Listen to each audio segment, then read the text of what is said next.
Les Audacieuses, c'est le premier podcast Société de Podcasters Média. Il recueille les confidences de femmes de tous âges, de toute culture, de tout milieu, qui un jour ont osé.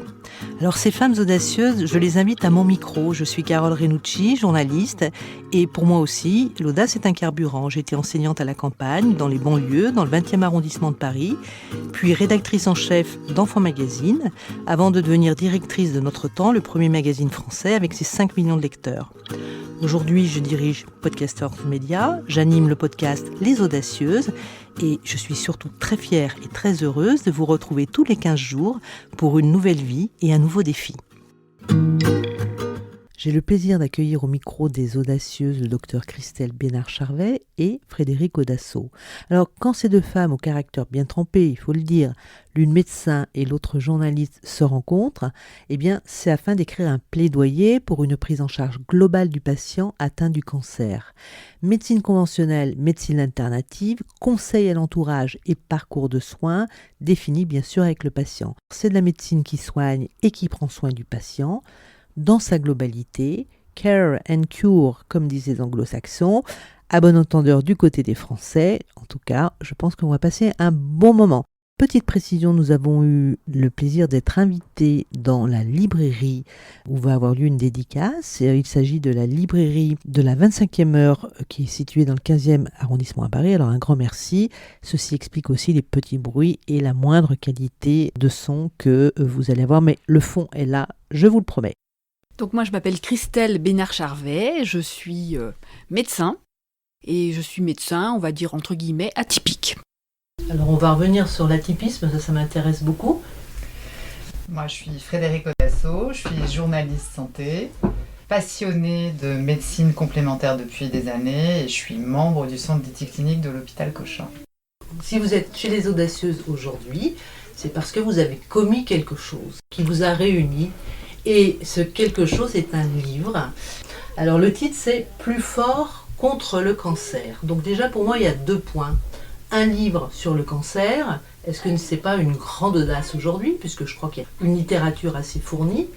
Et le deuxième point c'est « Plus fort contre le cancer », ce qui ne veut pas dire plus fort face au cancer, mais ce qui veut aussi dire, parce qu'il y a un S à fort, que vous interpellez en tout cas une communauté ou en tout cas plus de personnes que le patient lui-même. Donc on va revenir sur ces 2 points. Première question, puisque c'est une vraie audace ce livre, qui a eu l'idée ? Bon, alors c'est moi qui ai eu l'idée parce que dans ma pratique journalistique depuis des années je m'intéresse à tout ce qui peut améliorer toutes les pathologies et surtout ce qui est très important pour moi, c'est la place du patient comme acteur de sa santé. Alors dans le cadre du cancer, ça va être plutôt acteur de son parcours de soins. Et du coup, dans ma pratique journalistique, j'ai rencontré de nombreux médecins extraordinaires, dont le docteur Christelle Bénard-Charvet.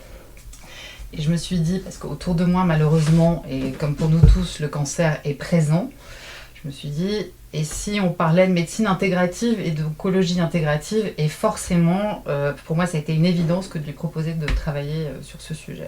Alors, j'entends déjà la voix d'une spécialiste, on reviendra sur les termes utilisés. Donc, Christelle, de votre côté, comment avez-vous reçu cette sollicitation ? Avec un grand enthousiasme, ça m'a passionnée cette idée parce que depuis des années, j'avais envie de parler du vécu de mes patientes, pas du mien, mais de ce que traversaient mes patientes. Donc moi, je suis chirurgienne gynéco à l'origine.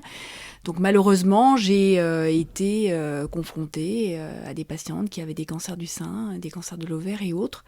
Et leur parcours de soins m'a toujours interpellée dans cette opposition entre une médecine conventionnelle qui finalement guérit les personnes et traite la quantité de vie, et la qualité de vie qui était un petit peu laissée de côté et que moi je pensais être l'apanage des médecines complémentaires.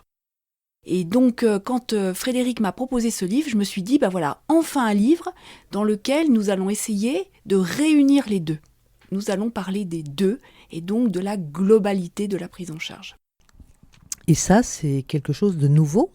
Oui et non, parce que David Servan-Schreiber a été quand même le grand précurseur de ce type de livre, que voilà, il a lui-même été touché par un cancer, et moi ces livres m'ont passionné. J'ai trouvé qu'il disait avec beaucoup d'humilité son parcours de médecin devenant patient et toutes les problématiques que ça avait soulevées dans son éthique personnelle.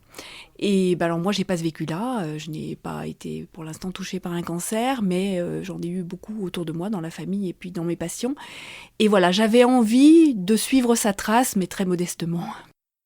Donc de la prévention, aujourd'hui, il y a beaucoup d'ouvrages pour la prévention primaire contre le cancer, donc des conseils de vie, d'hygiène. Et puis on a un institut qui nous rappelle, donc l'INCa, l'Institut national contre le cancer.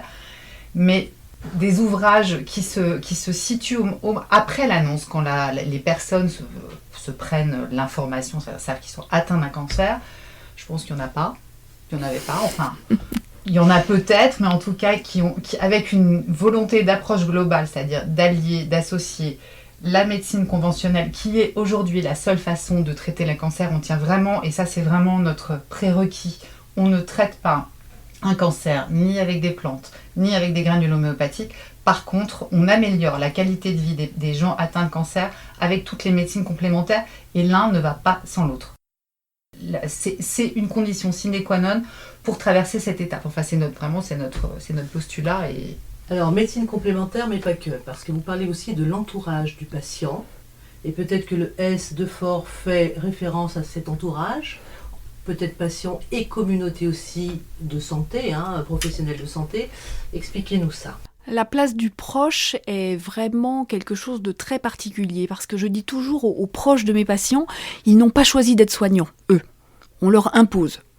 Tout à coup, ils deviennent soignants, ils se découvrent conseillers, ils se découvrent traducteurs d'un langage médical qui est parfois incompréhensible, ils se retrouvent nutritionnistes à essayer de trouver comment faire ingurgiter un repas inconsistant à quelqu'un qui est en chimiothérapie, et je trouvais qu'on devait leur faire une place de choix, parce que je suis convaincue que l'entourage du patient joue beaucoup dans bien la qualité de vie bien sûr, mais pourquoi pas aussi la quantité de vie, parce qu'on sait que l'immunité est améliorée si on a moins de stress, si on est mieux entouré. Donc voilà, donc effectivement, plus fort avec un S, c'est aussi tout l'entourage. Et puis, alors, je vais vous faire sourire, mais j'avais peut-être aussi envie que les médecins, c'est-à-dire mes collègues, soient aussi plus forts quand ils annoncent un cancer, quand ils proposent un parcours de soins, parce que avoir cette ouverture en disant à quelqu'un, écoutez, je vous vois abattu, mais vous savez, la gestion du stress, vous pouvez faire des petits exercices de cohérence cardiaque, c'est une ouverture. Le patient ne s'y attend pas, parce qu'il s'attend à ce qu'on lui parle de chirurgie, de chimiothérapie, de radiothérapie. Et je pense que mes collègues gagneraient pour eux-mêmes à s'ouvrir à d'autres pratiques.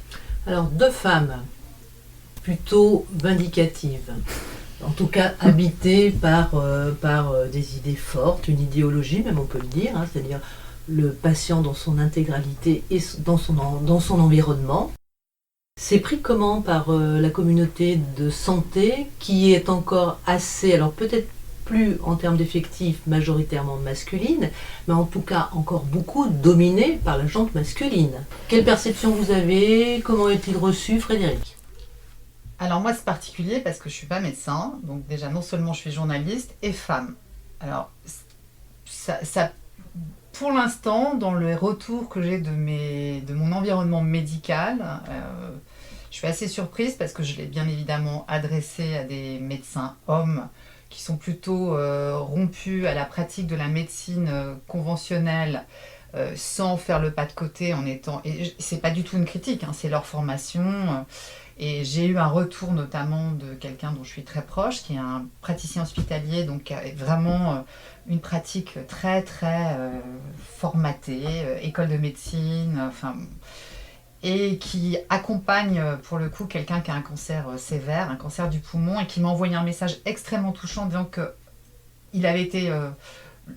il avait fait installer une hospitalisation à domicile pour cette personne, et qu'un des médecins lui avait parlé d'hypnose, chose qu'il ne connaissait pas. Et ça venait au moment où il était en train de lire mon livre et il m'a dit que c'était un livre qui était hyper utile parce que justement, ça donnait d'autres voies, d'autres ressources. Alors, il n'y aurait pas pensé, mais que c'était un peu la possibilité de faire le pas de côté pour mieux accompagner. Donc pour moi, ça a été un retour formidable. D'accord. Alors, il n'y aurait pas pensé. Donc, c'est à tenir ce type de propos, ou en tout cas à faire cette offre globale, c'est ça ? C'est faire des propositions de façon holistique, on peut dire ça. Exactement, comme ça, voilà. intégrative dans la globalité. Alors, dans le livre, il y a beaucoup de coups de gueule. Je me suis dit quand même, Christelle Bénard-Charvet me semble être quelqu'un de plutôt, mesuré. Elle gueule. Alors, elle gueule contre qui, contre quoi ? J'ai été très modérée dans mes coups de gueule parce que j'avais envie d'en faire vraiment beaucoup plus. Un coup de gueule que je donne par exemple sur les mammographies. Alors bien sûr qu'il faut les proposer à tout le monde et le plus possible, mais on a des recommandations sur des âges de mammographie. Donc suivons les recommandations, ne les imposons pas forcément à des personnes qui ne le souhaiteraient pas ou qui n'ont pas l'âge recommandé. Voilà, j'ai des coups de gueule sur l'homéopathie. Alors moi je suis homéopathe, donc c'est pour ça que je disais que je suis un médecin atypique. Alors pour reprendre la question de tout à l'heure, mon entourage, en tout cas mes collègues médecins, ont toujours été très respectueux avec moi, mais je pense parce que je suis aussi respectueuse de leur travail. L'éthique est pour moi très importante, la déontologie est très importante, et donc on travaille vraiment en très bonne entente. Et donc j'ai fait un coup de gueule sur l'homéopathie parce que je me suis sentie, à titre personnel, attaquée par ces personnes qui ont dit que les homéopathes médecins étaient des charlatans et qu'on devait nous brûler sur la place du marché, parce que c'est un retour en arrière, parce que ça manque d'ouverture, parce que ce sont des personnes qui n'ont pas de curiosité. Vous voyez, je reprends mon coup de gueule, voilà, et que ces personnes n'ont qu'à aller regarder. Il y a des études en homéopathie et on pourrait au moins discuter si on était sur un terrain d'ouverture. Voilà. L'idée n'est pas de convaincre les gens, l'idée c'est juste de dire écoutez, il y a 75% de patients qui prennent de l'homéopathie, écoutez, peut-être que ces 75% de patients ne sont pas des débiles mentaux. Ce sont les termes qu'on retrouve dans l'ouvrage, mais il y a d'autres coups de gueule. Alors l'homéopathie, j'imaginais bien que vous alliez en parler, puisque l'homéopathie fait partie de votre pratique quotidienne et depuis très longtemps. Quel autre coup de gueule ? J'ai eu un coup de gueule aussi sur par exemple le nombre de cancers.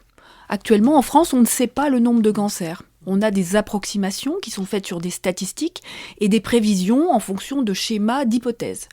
Si le cancer continue à évoluer comme ça, eh bien nous aurons dans 3 ans tant de cancers. Sauf que on ne sait pas, peut-être que des paramètres d'environnement ont changé, et donc ça, on ne les a pas en temps réel.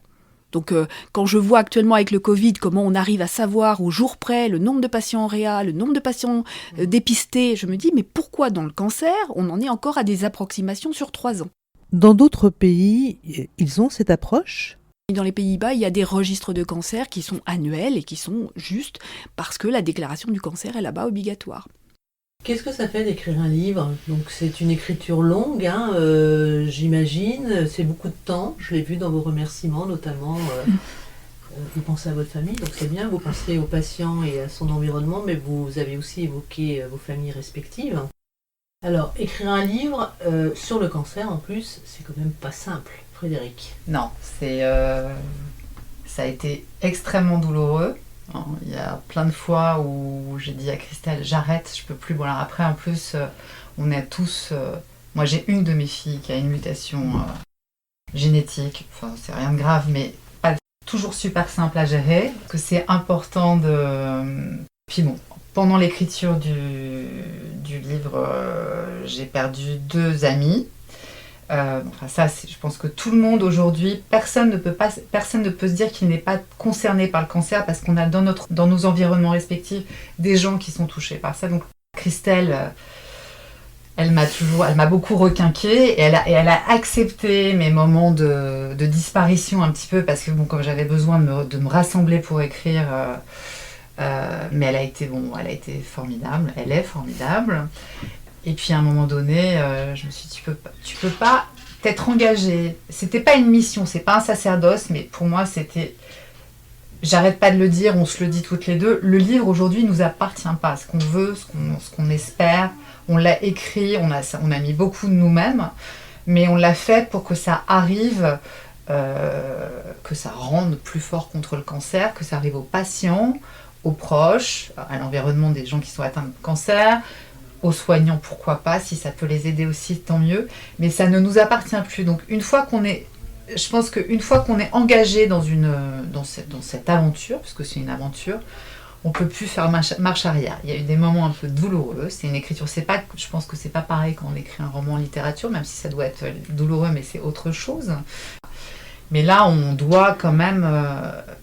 c'est à la fois enthousiasmant et très... c'est perturbant, pour ne pas dire angoissant par moments, mais... Christelle, pour vous ? Alors pour moi, ce livre, c'est... je vais employer le terme délivrance. C'est une vraie délivrance. Alors j'ai été accoucheur, donc on pourrait dire peut-être un accouchement au forceps, un accouchement un peu long, avec une grossesse un petit peu longue. Mais c'est une délivrance et je l'ai mis dans les remerciements, je le devais à mes patients.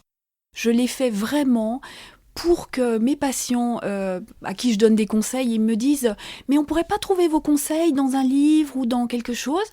Et ben je me suis dit, plutôt que de chercher, de leur dire « là par exemple sur le yoga, achetez tel livre, sur la chimiothérapie, achetez tel livre », finalement un livre qui leur permettrait d'avoir tous ces petits conseils que je leur donne au quotidien, on va dire un livre de base, un livre simple qu'on a voulu, et ça je remercie beaucoup Frédéric parce qu'elle a réussi à vulgariser nos termes de médecins qui sont très très compliqués à entendre. Donc je pense que la réussite de ce livre, c'est effectivement d'avoir eu comme objectif les patients. Voilà, c'est-à-dire qu'on se retrouve, je pense que mes patients se retrouveront dans le livre. D'une certaine façon, c'est leur donner l'opportunité d'oser poser des questions, d'oser faire avancer aussi la communauté des soignants. Alors justement, sur la communauté des soignants, puisqu'il y a une grosse partie de ce livre qui est dédiée aux soins de support, donc du coup on parle de toute une communauté et on sort largement de l'hôpital, puisque ce sont les pharmaciens, les kinés, etc. J'imagine que pour eux, ça va être aussi un livre assez naissant, assez rassembleur aussi, et c'est une forme d'hommage au travail qu'ils font au quotidien. Oui, alors je pense qu'effectivement, face au cancer, on dit dans notre livre que le cancer est quelque chose de multifactoriel. Donc il y a un hôte qui se trouve face au cancer. Eh bien, face à une pathologie multifactorielle, il faut des multi-acteurs. Il faut des acteurs de partout pour prendre en charge tout. Je pense qu'on ne remercie pas assez les psychologues qui jouent un rôle considérable, les nutritionnistes, les coachs sportifs. Et puis on en revient toujours aux proches, le rôle du proche qui va aider. Donc tous ces acteurs, professionnels de santé ou non professionnels de santé, ont un rôle à jouer. Et ce rôle sera synergique si tous les acteurs s'entendent. C'est-à-dire si le patient n'a pas à chercher lui-même un acteur à un endroit, un acteur à un autre endroit. Et ce qui peut sécuriser le patient, c'est que tout soit coordonné. Et on en arrive à la notion d'oncologie intégrative ou de médecine intégrative, qui veut que ce n'est pas l'union de la médecine conventionnelle avec les pratiques complémentaires, c'est un coordonnateur professionnel de santé qui décide avec le patient de son parcours de soins conventionnels et autres. Par exemple, je vous annonce le cancer, vous êtes stressé, je vous propose la cohérence cardiaque, je sais que vous allez avoir une chimiothérapie, je vous dis de voir l'homéopathe qui est dans mon service ou l'acupuncteur pour avoir un petit protocole, l'hormonothérapie va vous donner des raideurs, je vous présente tout de suite au coach sportif qui va vous montrer des étirements, voilà. Ça, c'est vraiment ma vision idéale du soin, ce qui est développé aux États-Unis, qu'avait rapporté David Servan-Schreiber. Voilà, donc lui il était enseignant donc dans une université d'oncologie intégrative. Vous allez contribuer à ce mouvement, en tout cas on peut l'espérer ? Alors écoutez, on peut espérer, à Paris vous avez donc Alain Toledano qui a monté l'Institut Raphaël et qui est vraiment un pionnier dans ce domaine puisque lui a réussi dans une même plateforme à avoir des consultations d'oncologie plus justement toutes les pratiques complémentaires avec un parcours de soins coordonnés. Et puis moi, à ma plus petite échelle, j'ai donc monté à Lyon un centre ressources. Donc les centres ressources, il en existe 7 en France. Ce sont des associations de bénévoles qui proposent, en plus des traitements conventionnels, donc un parcours de soins complémentaires. Alors yoga, méditation, soutien psychologique, mais avec des patients qui ne quittent pas la sphère conventionnelle, c'est-à-dire qu'on est en relation avec leurs oncologues. Alors Frédéric, journaliste spécialiste en santé, la prochaine audace, c'est quoi ? La prochaine audace, ça sera, j'espère, un sujet plus féminin, qui est un sujet, pour moi, qui est un sujet politique, qui était d'abord mon premier sujet, c'est la ménopause. C'est un bon sujet, vu que la population française est quand même massivement âgée de plus de 50 ans, donc on peut espérer qu'il y aura, on peut imaginer qu'il y aura un écho. Il y a sûrement plein de choses à dire. Il y a plein de choses à dire, et surtout que c'est une période de la vie formidable pour les femmes, et qu'il faut vraiment arrêter de l'ostraciser. C'est vraiment, il y a un vrai combat, c'est politique pour le coup, sur la place de la femme. Bon, ménopausée, je ne sais pas comment on pourrait dire, Christelle, mais il faut arrêter avec ça, quoi. Il faut juste, par contre, c'est pareil, il y a une approche intégrative dans la prise en charge, parce que c'est pas une fatalité que de prendre du poids, c'est pas une fatalité que d'avoir des raides. Il y a des symptômes, forcément, mais c'est pareil, on peut les améliorer, et ça se prévient, il y a une prévention, il y a des choses à mettre en place. Alors revenons à ce premier livre. Vous avez consacré une partie à l'après-cancer. Alors c'est quoi l'après-cancer ? Donc l'après-cancer, c'est tout ce qui va suivre, suivre les traitements, mais encore chez des patients qui vont continuer à prendre des traitements. Je dis toujours que le cancer est devenu une maladie chronique. Nous avons des patients qui, comme lorsqu'on prend un traitement pour la tension, vont prendre des traitements contre leur cancer jusqu'à la fin de leur jour, 20 ans, 30 ans, 40 ans après. Ça, c'est l'avenir. Donc cet après-cancer, il va se compter en dizaines d'années et il va être parcelé d'épisodes, alors ce qu'on appelle la iatrogénie, c'est-à-dire que les traitements qu'on aura pris pendant le cancer vont pouvoir créer des facteurs de risque. Donc il va falloir dans l'après-cancer s'atteler à ces facteurs de risque et les diminuer. L'alimentation, l'activité physique, voilà. Donc ça c'est important. Après, dans l'après-cancer, il y a tout le versant psychologique. Cette épée de Damoclès qu'on a sur la tête jusqu'à la fin de ses jours est compliquée et elle peut être aussi gérée. L'après-cancer, Frédéric, je ne sais pas si tu as d'autres idées dans l'après-cancer. Je crois que l'originalité aussi, c'est de parler de prévention secondaire et tertiaire, oui. Parce qu'on parle beaucoup on l'a déjà dit, hein, et c'est pas notre sujet à nous, de prévention primaire. Donc, comment ne pas développer de cancer, mais on ne s'intéresse pas tellement, j'ai l'impression, à comment éviter qu'il y ait des récidives. Il y a pas, la prévention, c'est quand même quelque chose qui pêche en France. Moi, c'est mon avis, je n'engage pas Christelle en tant que médecin. Et donc, on aborde ce sujet. Alors, il n'y a pas de recette miracle. De toute façon, il n'y a pas de recette miracle dans ce livre. S'il y avait des recettes miracles, ça se saurait. Mais toujours pareil, de privilégier une qualité de vie la meilleure possible et d'éviter, autant que faire se peut, des probables récidives et la probabilité de développer un autre cancer, parce que c'est aussi un facteur de risque. Quand on a déjà eu un cancer, il y a plus de risques. Tu sais. Oui. Alors, on peut rappeler que 40% des cancers sont évitables, c'est les données actuelles, donc 40% pourraient être évités. Alors on est bien d'accord que pour que ce soit évité, ces cancers et ces récidives, il faut une bonne information. Mais après, il y a un deuxième sujet, c'est la capacité des femmes et des hommes d'ailleurs à recevoir, à entendre et à intégrer cette information. Donc là, on est sur un sujet qui est plus personnel. Est-ce que vous croyez qu'un livre comme le vôtre peut permettre ce pas en avant ? Alors en tant que médecin, moi j'en suis persuadée. Je pense qu'on infantilise les personnes. Et alors j'en reviens, coup de gueule sur le Covid, on nous infantilise. Je veux dire, la quasi-totalité de la population est capable de comprendre des chiffres, est capable d'en déduire quelque chose, est capable d'entendre les recommandations. Nous sommes capables d'entendre des recommandations. Donc moi, les patients, quand je les vois pour leur premier cancer, je leur explique bien sûr qu'il ne faut pas avoir de culpabilité. On peut tout faire bien et avoir un cancer. Donc l'idée n'est pas de culpabiliser les gens, c'est juste de leur expliquer, vous avez eu un premier cancer, vous vous en êtes sorti, eh bien c'est une grande chance pour vous. Maintenant, peut-être qu'il y a des choses que vous pouvez faire dans votre vie pour éviter un deuxième cancer ou un infarctus, qui serait quand même dommage, voilà. Et les personnes, quel que soit le niveau social, quelle que soit la langue, quelle que soit la religion, quelle que soit, voilà, tout le monde est capable de devenir acteur de sa santé. Et tout le monde apprécie d'être acteur de sa santé. C'est en fait une passation de pouvoir du médecin au patient. Nous avons élevé les patients à être, on va dire sous nos ordres, c'est un grand mot, mais à croire tout ce qu'on leur dit et à être en position hiérarchiquement inférieure.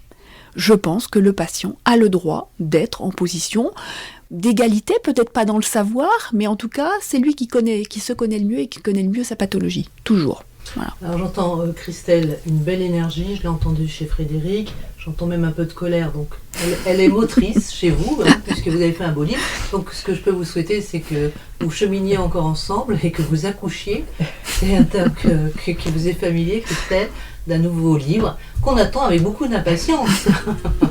Merci beaucoup à vous. Merci beaucoup. Merci Carole. Merci d'avoir écouté avec nous ce nouveau numéro des Audacieuses. J'espère que vous avez passé un bon moment et que je vous retrouverai dans 15 jours pour une nouvelle vie et un nouveau défi. N'hésitez pas à vous abonner et même à nous mettre 5 étoiles sur votre plateforme d'écoute préférée. Vous pouvez aussi découvrir ou redécouvrir toutes nos Audacieuses, disponibles sur toutes les plateformes d'écoute de podcast et sur celle de podcastersmedia.com.